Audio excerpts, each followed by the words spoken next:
Now to KwaZulu-Natal, eNCA reporter Ronald Masinda joins us live. He is in Lamontville in KwaZulu-Natal's eThekwini municipality, and he has the very latest for us. Ronald, good evening. I understand that Lamontville and Mbeni are basically side by side, so the area that Litiwe was earlier, it's quite close, am I right? It's sort of a warehouse area of Durban.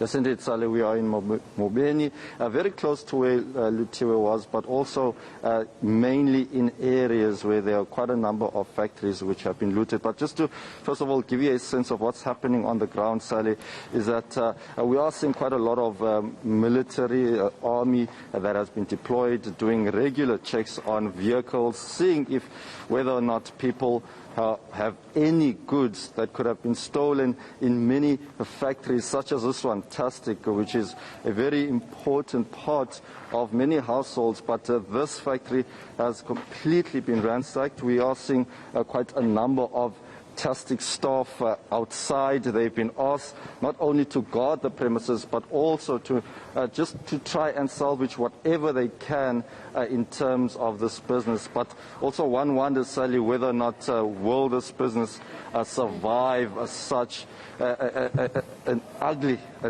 attack. We've been told that at least 4,000 to 5,000 people came to this particular factory.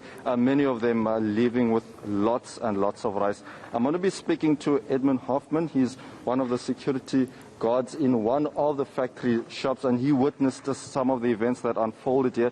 Edmund, thank you so much for your time. Just give us more details.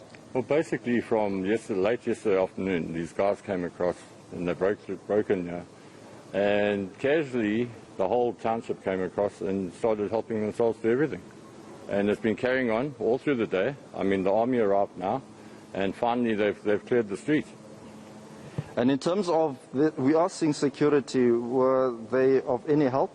No, not at all. I mean, basically you're overrun by about 5,000 people. There's nothing you can do. Even if you've got weapons on you, you're going to run out of ammo, and you might as well sit back and let them carry on.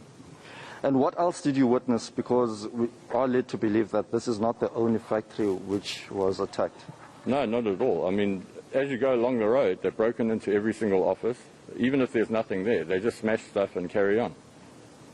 And just lastly, we are going to step outside and maybe just give our viewers an idea of what's happening.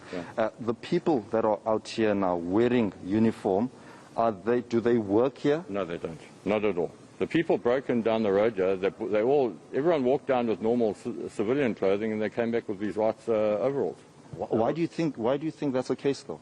Well, because it's free.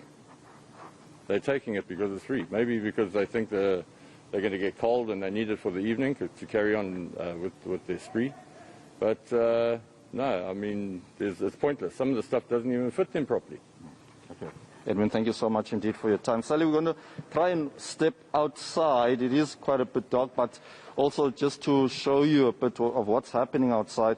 We do know that the police are also patrolling. We spoke to police officers who said that they will be around here until 5 a.m. this morning to monitor the situation. But many people feel this is a bit too late now that so much damage has been caused. We are seeing outside quite a number of goods still lying here.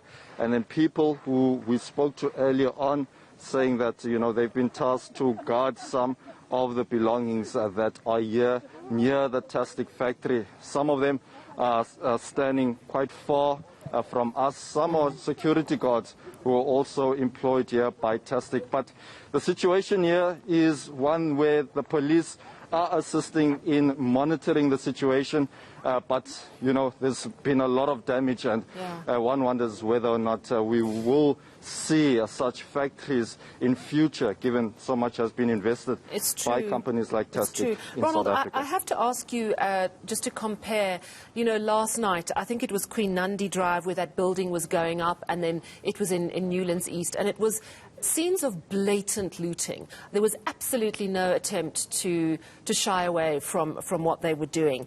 And I'm just wondering if you're getting a sense that the tide is turning, or are we just in a lull before the new assault comes? we do get the sense that the tide is turning slightly, because earlier on I was in that particular area where we saw quite a number of police deployment. I spoke to one officer that I know very well in the Western Cape. He says that they came here in large numbers to assist the police here in KwaZulu-Natal. We also saw some military presence within that area. So that area has been cleared, but we are hearing of sporadic, protests, people looting in other areas of KwaZulu-Natal.